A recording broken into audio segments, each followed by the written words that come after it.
الحمد للہ رب العالمین والصلاة والسلام علی خاتم الانبیاء والمرسلین وعلی آلہ واصحابہ ومن تبعہم باحسان الی یوم الدین اما بعد۔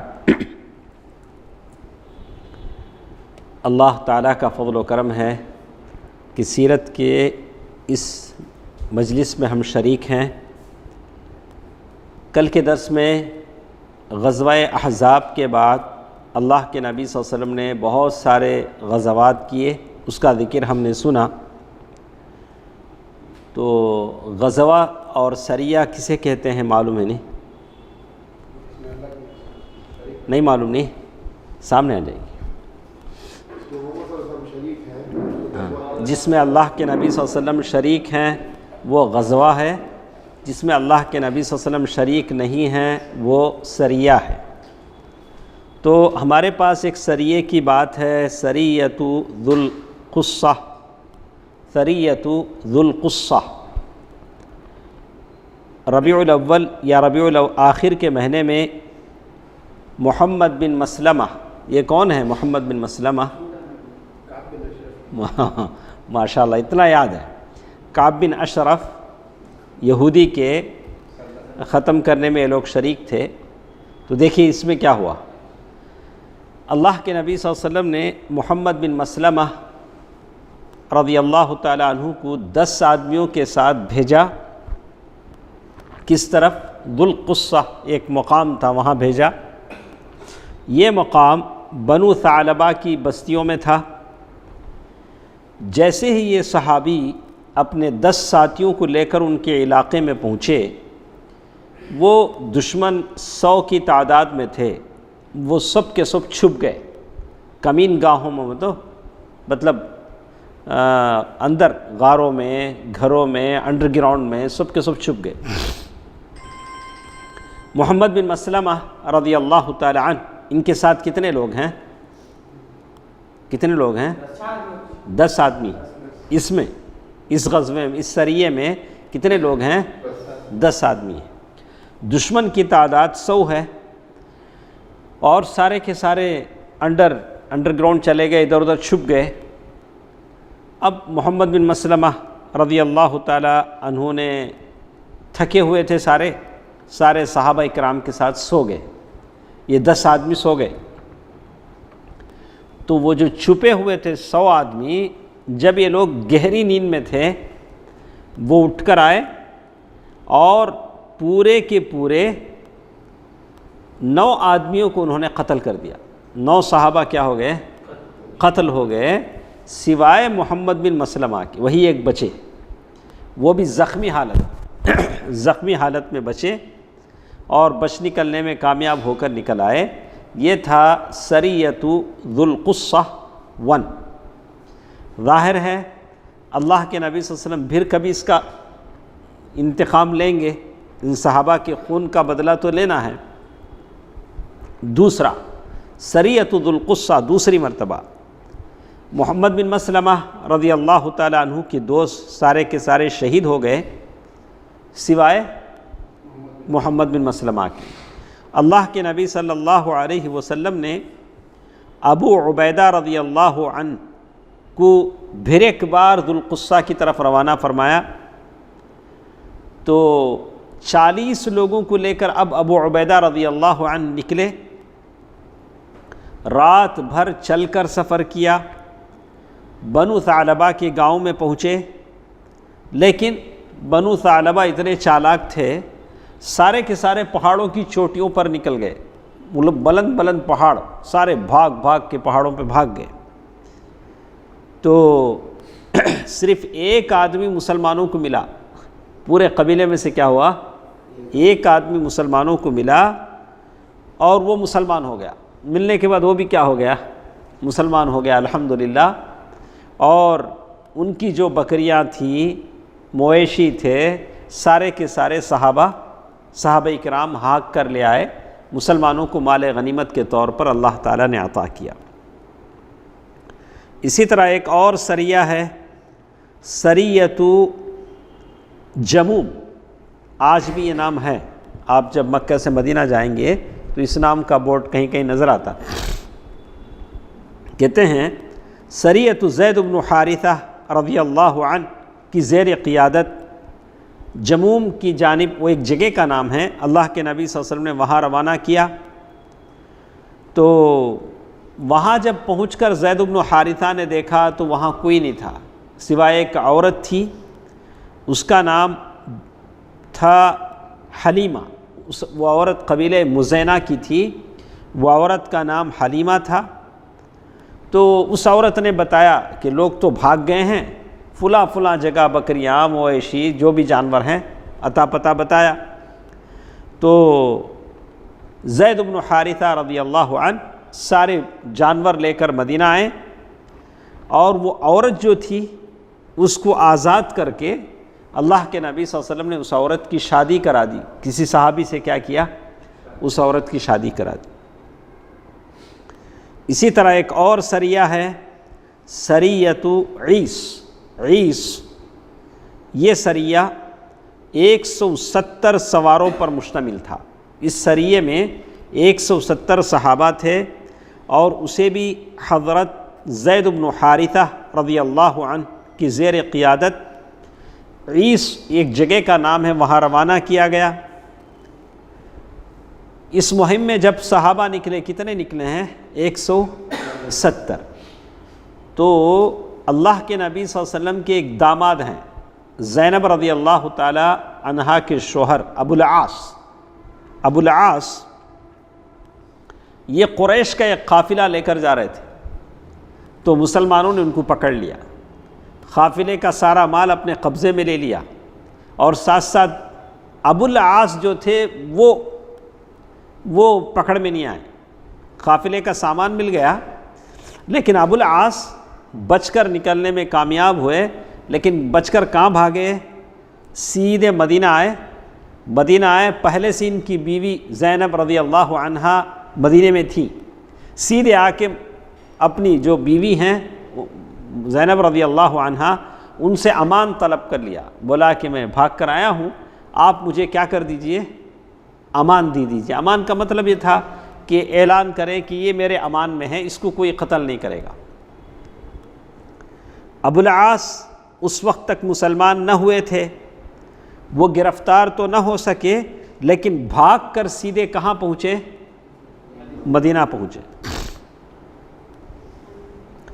اور دونوں میں بڑی محبت تھی، گرچہ کہ مشرک تھے۔ زینب رضی اللہ تعالیٰ عنہ مسلمان ہو گئی تھی، دونوں میں بڑی محبت تھی، اور زینب کی پناہ لے کر ان سے کہا کہ آپ اللہ کے نبی صلی اللہ علیہ وسلم سے کہہ دیں کہ میرے قافلے کا جو مال مسلمانوں نے لے لیا ہے وہ مال مجھے واپس کر دیں۔ تو اللہ کے نبی صلی اللہ علیہ وسلم صحابہ پر زور تو نہیں ڈال سکتے تھے، اشارتاً اللہ کے نبی صلی اللہ علیہ وسلم نے کہا، تو سارے صحابہ نے جو مال لیا تھا سب کا سب کیا کر دیا؟ واپس کر دیا، اس لیے کہ وہ قافلہ کس کا تھا؟ داماد رسول صلی اللہ علیہ وسلم کا تھا۔ ابو العاص رضی اللہ عنہ قافلے کا سارا سامان لے کر مکہ آئے۔ مکہ آنے کے بعد ہر ایک کو ان کا مال واپس کر دیا، پھر مسلمان ہو کر مدینہ تشریف لائے، وعدے کے مطابق کیا کیے؟ مسلمان ہو کر مدینہ تشریف لائے۔ رسول اللہ صلی اللہ علیہ وسلم نے پہلے ہی نکاح کی بنیاد پر حضرت زینب کو ان کے حوالے کر دیا، پہلے چونکہ نکاح ہو چکا تھا، اللہ کے نبی صلی اللہ علیہ وسلم نے اسی نکاح کی بنیاد پر ان کے حوالے کر دیا۔ یہ صحیح حدیث سے یہ بات ثابت ہے۔ اسی طرح ایک اور سریہ ہے سریہ طرف یا طرق، یہ سریہ بھی حضرت زید بن حارثہ رضی اللہ تعالی عنہ کی قیادت میں جمادی الآخرہ میں جمادی ثانیہ یا الآخرہ میں ایک مقام کی طرف بھیجا گیا، اور وہ مقام بنو ثعلبہ کے علاقے میں تھا۔ زید رضی اللہ تعالی عنہ کے ساتھ صرف 15 آدمی تھے، لیکن بدوؤں نے جیسے ہی سنا فرار اختیار کر لیا۔ انہیں خطرہ تھا کہ رسول اللہ صلی اللہ علیہ وسلم تشریف لا رہے ہیں۔ اس وقت حضرت زید بن حارثہ رضی اللہ عنہ کو 4 اونٹ ہاتھ لگے، اور 4 روز بعد وہ وہاں سے واپس آئے۔ اسی طرح ایک اور سریہ ہے سریہ وادی القریٰ، یعنی مطلب یہ تھا کہ مدینے کے آس پاس جتنی بستیاں تھیں اللہ کے نبی صلی اللہ علیہ وسلم وہاں فوج بھیجتے تھے، سریے بھیجتے تھے تاکہ ساروں پر ایک ڈر باقی رہے اور مسلمانوں کی شان و شوکت ان کے پاس واضح ہو جائے۔ سریہ وادی القریٰ یہ سریہ 12 آدمیوں پر مشتمل تھا اور اس کے کمانڈر بھی حضرت زید ہی تھے۔ دیکھیں زید بن حارثہ کتنے سریات ہوئے ہیں۔ وہ جب 6 سن ہجری میں وادی القریٰ کی جانب روانہ ہوئے تو مقصد کیا تھا؟ دشمن کی نقل و حرکت کا پتہ لگانا تھا، مگر وادی القریٰ کے باشندوں نے ان پر حملہ کر کے 9 صحابہ کو شہید کر دیا۔ ایسا نہیں تھا کہ صحابہ شہید نہیں ہوتے تھے۔ محمد بن مسلمہ کے ساتھ کتنے 9 شہید ہوئے، وادی القریٰ میں کتنے شہید ہوئے، پھر 9 شہید ہوئے، اور صرف 3 صحابہ بچ سکے جن میں یہ خود حضرت زید رضی اللہ عنہ تھے، اس لیے کہ مدینے سے دور صحابہ نکلتے تھے 40 کی تعداد میں، 50 کی تعداد میں، کبھی بستی بستی امڑ کر آ جاتی تھی تو جان بچانا مشکل ہو جاتا تھا۔ اسی طرح 11واں سریہ سریہ خبت، اس سریہ کا زمانہ 8 سن ہجری رجب بتایا جاتا ہے۔ یہ حدیبیہ سے پہلے کا واقعہ ہے، اس کو ذرا غور سے سنیں۔ اللہ تعالیٰ جب آپ کو کھلانا چاہتا ہے تو کیا کیا کھلاتا ہے؟ دیکھیے کیا عمران، اللہ تعالیٰ جب کھلانا چاہتا ہے تو ہمارے وہم و گمان میں بھی نہیں ہوتا کہ اللہ سبحانہ و تعالیٰ کیا کیا کھلاتے ہیں۔ تو جابر رضی اللہ تعالیٰ عنہ کا بیان ہے کہ نبی صلی اللہ علیہ وسلم نے 300 صحابہ کی جمعیت ہماری روانہ فرمائی، یہ سریہ خبت۔ اور ہمارے امیر کون ہیں؟ ابو عبیدہ بن جراح رضی اللہ عنہ، یہ ہمارے امیر ہیں۔ مقصد کیا تھا؟ 300 آدمی صحابہ کی جو جماعت نکلی ہے، قریش کے ایک قافلے کا پتہ لگانا تھا، قریش کے ایک قافلے کو ڈھونڈنا تھا۔ قریش کا جب قافلہ مل جاتا تو بہت سارا مال ملتا تھا، شام کی طرف قافلے جاتے تھے، لیکن اس مہم کے دوران سخت بھوک سے دوچار ہوئے، کھانے کو کچھ نہیں تھا، سخت بھوک لگتی تھی، یہاں تک کہ درختوں کے پتے مار مار کے صحابہ اکرام کھاتے تھے۔ کیا کھاتے تھے؟ درختوں کے پتے۔ اسی لیے اس کا نام جیش خبت، یعنی جھاڑنے والے پتوں، یعنی پتوں کو جب گرایا جاتا ہے تو وہ سریے کا نام ہی وہ پڑ گیا۔ اب حالت ایسی تھی تو صحابہ کتنے ہیں؟ 300 ہیں۔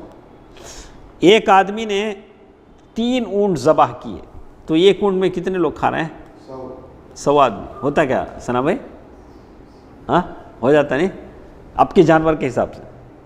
اچھا، تو ایک اونٹ میں 100 آدمی، تو 300 آدمی ہیں، 3 اونٹ ذبح کیے، پھر 3 اونٹ ذبح کیے، پھر 3 اونٹ ذبح کیے۔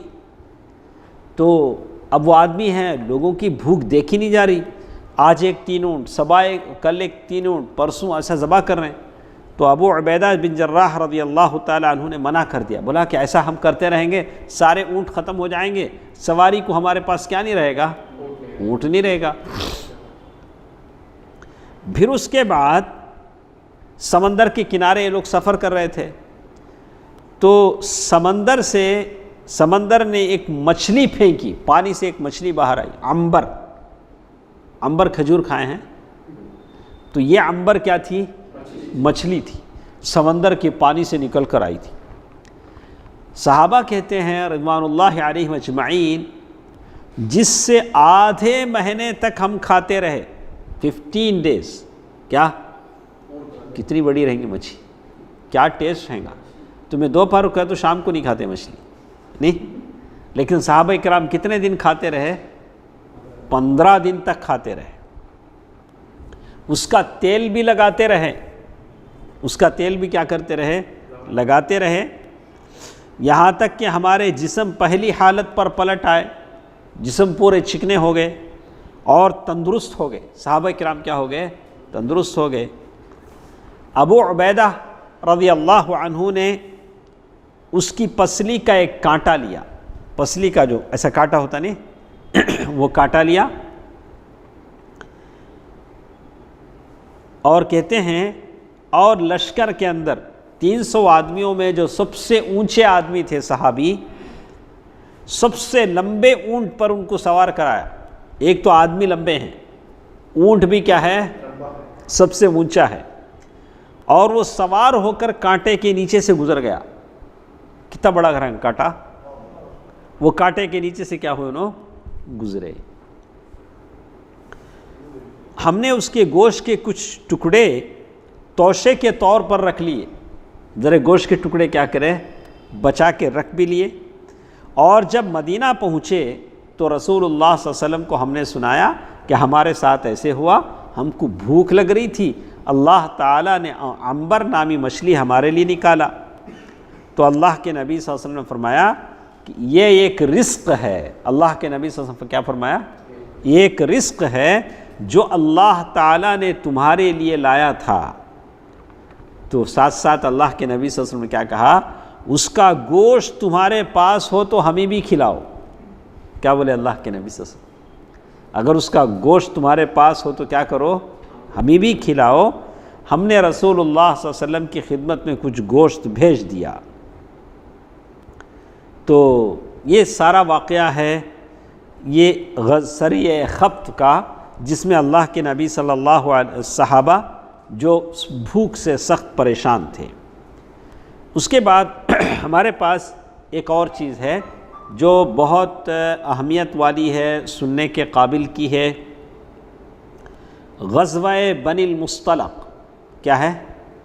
غزوہ بنی المصطلق یا غزوہ مریسیع. تو مطلب یہ کہ اللہ کے نبی صلی اللہ علیہ وسلم اس میں موجود ہیں نا. اللہ کے نبی صلی اللہ علیہ وسلم اس میں سفر میں ساتھ ہیں. 5 سن ہجری یا 6 سن ہجری میں. جنگی نقطہ نظر سے یہ غزوہ ایسا نہیں ہے کوئی بڑا غزوہ ہو، مگر اس غزوے کے سفر میں موقع پر کچھ ایسے واقعات رونما ہوئے جس کی وجہ سے یہ غزوہ کیا ہو گیا؟ اس غزوے کی ایک حیثیت ہوگی. کچھ بڑا لڑائی مار ایسی کوئی چیز نہیں تھی، لیکن کچھ ایسے واقعات ہوئے جس کی وجہ سے اسلامی معاشرے میں اضطراب اور ہلچل مچ گئی، جس کے نتیجے میں منافقین کے مکر و فریب کا پردہ فاش ہوا. تو دوسری طرف اللہ تعالیٰ کی طرف سے ایسے تعزیری قوانین نازل ہوئے، اللہ تعالیٰ نے بتایا، جس سے اسلام کو عظمت اور شرف اور پاکیزگی نفس کی ایک خاص شکل اللہ تعالیٰ کی طرف سے عطا ہوئی. سب سے پہلے اس غزوے کا سبب کیا ہے؟ غزوے کا نام کیا؟ غزوہ بنو المصطلق، یا اور ایک نام غزوہ مریسیع. تو اس غزوے کا سبب یہ ہے کہ اللہ کے نبی صلی اللہ علیہ وسلم کو اطلاع ملی، یہ اطلاع ملی کہ بنو المصطلق کا سردار حارث بن ابی ضرار آپ سے جنگ لڑنے کے لیے اپنے قبیلے اور کچھ عربوں کو ساتھ لے کر آ رہا ہے. آپ نے بریدہ بن حصیب اسلمی رضی اللہ عنہ کو تحقیق کے لیے روانہ کیا، جائیے جا کر تحقیق کیجیے. انہوں نے اس قبیلے میں جا کر حارث بن ابی ضرار سے ملاقات اور بات چیت کی، اور واپس آ کر رسول اللہ صلی اللہ علیہ وسلم کو حالات سے باخبر کیا. جب آپ کو خبر کی صحت کا اچھی طرح یقین ہو گیا تو آپ صلی اللہ علیہ وسلم نے صحابہ کو تیاری کا حکم دیا اور بہت جلد روانہ ہو گئے. روانگی 2 شعبان کو ہوئی، اور عجیب بات یہ تھی کہ اس غزوے کے موقع پر پہلی بار کچھ منافق بھی ساتھ آ گئے تھے، جس سے پہلے کبھی نہیں آئے تھے. منافق بھی ساتھ ہو گئے تھے.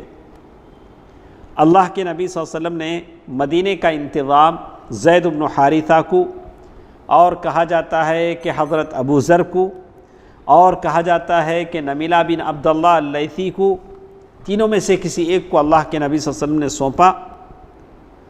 حارث بن ابی ضرار نے، یہ کون ہے حارث بن ابی ضرار؟ بنو المصطلق کا سردار، وہی تو بغاوت کیا۔ اس نے اسلامی لشکر کا حال جاننے کے لیے ایک جاسوس کو بھیجا، لیکن مسلمانوں نے گرفتار کر کے اسے قتل کر دیا۔ جب حارث بن ابی ضرار اور اس کے ساتھیوں کو رسول اللہ صلی اللہ علیہ وسلم کی روانگی کی خبر ہوئی کہ اللہ کے نبی صلی اللہ علیہ وسلم آ رہے ہیں اور ان کا جاسوس بھی قتل ہو گیا ہے، تو وہ سخت خوفزدہ ہوئے، اور جو عرب ان کے ساتھ تھے وہ سب بکھر گئے۔ اب رسول اللہ صلی اللہ علیہ وسلم ایک پانی کا چشمہ تھا جس کو کہتے ہیں مریسیع، اس پانی کے چشمے پر پہنچے تو بنو مصطلق جو قبیلے والے تھے جنگ پر آمدہ ہو گئے۔ اللہ کے نبی صلی اللہ علیہ وسلم نے صحابہ کرام کو صف بندی کا حکم دیا۔ پورے اسلامی لشکر کے علمبردار ابو بکر رضی اللہ عنہ تھے، اور خاص انصار کا جھنڈا سعد بن عبادہ رضی اللہ تعالی عنہ کے ہاتھ میں تھا۔ کچھ ایسے ہوا، سعد بن معاذ الگ ہیں، سعد بن عبادہ الگ ہیں۔ سعد بن معاذ رضی اللہ تعالی عنہ کا انتقال کب ہو گیا ہے؟ احزاب کے بعد۔ کچھ دیر فریقین میں تیروں کا تبادلہ ہوا، اس کے بعد رسول اللہ صلی اللہ علیہ وسلم نے صحابہ کو ایک بار حملہ کرنے کا حکم دیا اور مسلمان جیت گئے۔ یہ غزوہ مریسیع ہے، غزوہ بنو المصطلق۔ مشرکین ہار گئے، کچھ مارے گئے، عورتوں اور بچوں کو قید کر لیا گیا، مویشی اور بکریاں بھی ہاتھ آئیں، اور مسلمانوں کا ایک آدمی مرا، ایک آدمی مسلمانوں کے مارے گئے، شہید ہوئے، جسے خود ایک انصاری نے دشمن کا آدمی سمجھ کے مار دیا تھا۔ ایسا جنگوں میں ہوتا ہے، جیسے حذیفہ بن یمان کے ابا جو جنگ احد میں شہید ہو گئے تھے۔ اچھا، اس کے بعد وہ لکھتے ہیں قیدیوں میں حضرت جویریہ رضی اللہ تعالی عنہا بھی تھی۔ کون ہے جویریہ عمران؟ ام المؤمنین جویریہ رضی اللہ تعالی عنہا بھی تھیں، جو بنو المصطلق کے سردار حارث بن ابی ضرار کی بیٹی تھی۔ وہ ثابت بن قیس کے حصے میں آئیں، جب بٹنے لگا مال غنیمت عورت تو ثابت بن قیس کے حصے میں آئیں۔ ثابت رضی اللہ تعالی عنہ نے انہیں مکاتب بنا لیا۔ مکاتب کا مطلب تھا کہ وہ کچھ پیسے دے کر اپنی اس سے چھٹکارا حاصل کریں گی۔ پھر رسول اللہ صلی اللہ علیہ وسلم نے ان کی جانب سے جو رقم تھی وہ ادا کر کے ان سے شادی کر لی۔ ثابت بن قیس کو جو پیسے دینے تھے اللہ کے نبی صلی اللہ علیہ وسلم نے دے کر جویریہ رضی اللہ تعالی عنہا سے شادی کر لی۔ اب اس شادی کی وجہ سے مسلمانوں نے بنو المصطلق کے 100 گھرانوں کے لوگ جو مسلمان ہو چکے تھے آزاد کر دیا، اس لیے کہ بہت سارے بنو المصطلق کے قبیلے کے لوگ دوسرے صحابہ کے ہاتھوں میں قیدی تھے۔ لیکن جب اللہ کے نبی صلی اللہ علیہ وسلم کے سسرال کے گھرانے کے لوگ بن گئے تو سارے صحابہ نے ان کو کیا کر دیا؟ آزاد کر دیا، اور کہنے لگے کہ یہ رسول اللہ صلی اللہ علیہ وسلم کے سسرال کے لوگ ہیں، سارے لوگوں کو آزاد کر دیا۔ تو یہ ہے اس غزوے کی رودات۔ باقی رہے وہ واقعات جو اس غزوے کے موقع پر پیش آئے ہیں، تو اس سارے ہم نے اس سے پہلے کہا تھا کہ اس غزوے میں کچھ منافقین بھی آ گئے تھے جو اس سے پہلے نہیں آئے تھے۔ منافقوں کا سردار عبداللہ بن ابی، سارا واقعہ اسی سے جڑتا ہے۔ کس سے؟ عبداللہ بن ابی سے۔ عبداللہ بن ابی کو اسلام اور مسلمانوں سے خاص طور سے اللہ کے نبی صلی اللہ علیہ وسلم سے بڑی چڑ تھی۔ کیا تھی؟ اندر سے اندر کیا تھا؟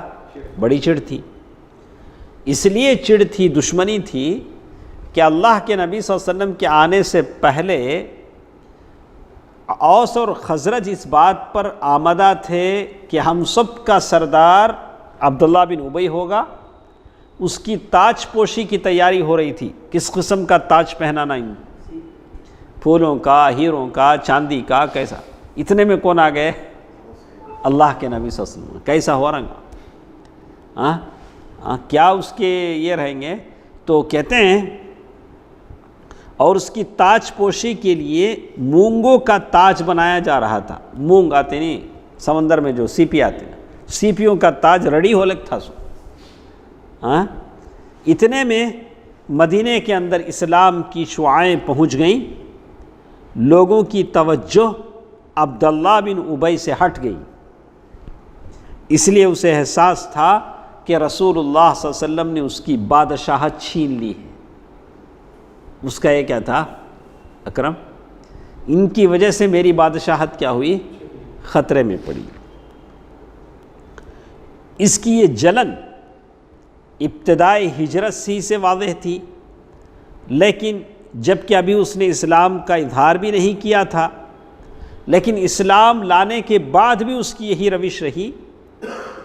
دیکھیے کیسا واقعہ ہمارے سامنے ہے اکرم صاحب۔ ابھی عبداللہ بن ابی مسلمان نہیں ہوا، ایک بار سارے لوگ بیٹھے ہیں، اللہ کے نبی صلی اللہ علیہ وسلم وہاں سے گدھے پر سوار ہو کر جا رہے ہیں۔ اس زمانے میں گدھے پر سواری ہوتی تھی۔ اللہ کے نبی صلی اللہ علیہ وسلم سعد بن عبادہ رضی اللہ عنہ بیمار ہیں، ان کی عیادت کے لیے، وزٹ کے لیے جا رہے ہیں۔ راستے میں ایک مجلس سے گزر ہوا، عبداللہ بن ابی وہاں بیٹھا ہوا ہے۔ جیسے ہی اللہ کے نبی صلی اللہ علیہ وسلم وہاں آئے، اس نے کیا کیا؟ کپڑا اٹھا کے ناک پہ رکھ لیا۔ کیسا رنگا اکرم؟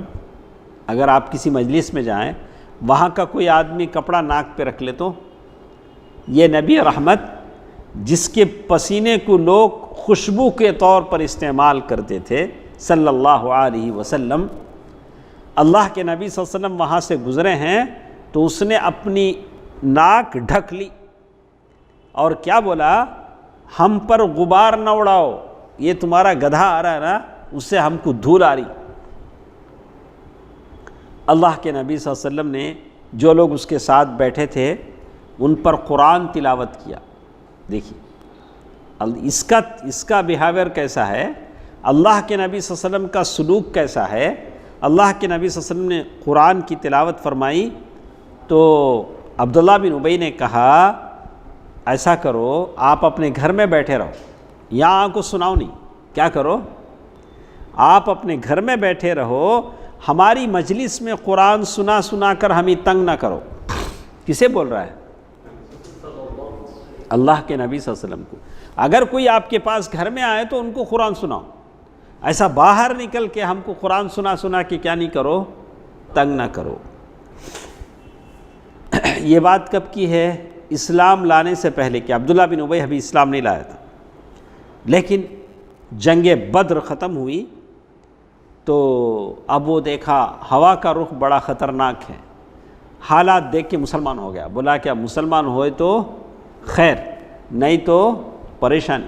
مسلمان ہو گیا، لیکن اندر سے اللہ اور اس کے رسول کا دشمن ہی رہا، اور پوری کوشش رہی کہ اسلام اور مسلمانوں کے خلاف فتنہ انگیزی کرے، اور اسلام دشمن طاقتوں سے اچھا دوستی رکھتا تھا، اور بنو قینقاع کے معاملے میں بڑے معقول طریقے سے اللہ کے نبی صلی اللہ علیہ وسلم سے ترس کر، التجا کر کے ان کو معاف کروا لیا تھا۔ نہیں، بہت ترسا تھا کہ انہیں معاف کر دو، ان کو جانے دو۔ اچھا، اس منافق کے مکر و فریب کا یہ عالم تھا کہ یہ اپنے اظہار اسلام کے بعد، اسلام ظاہر کرنے کے بعد، ہر جمعہ کو جب رسول اللہ صلی اللہ علیہ وسلم خطبہ دینے کے لیے تشریف لاتے تو پہلے خود کھڑا ہو جاتا۔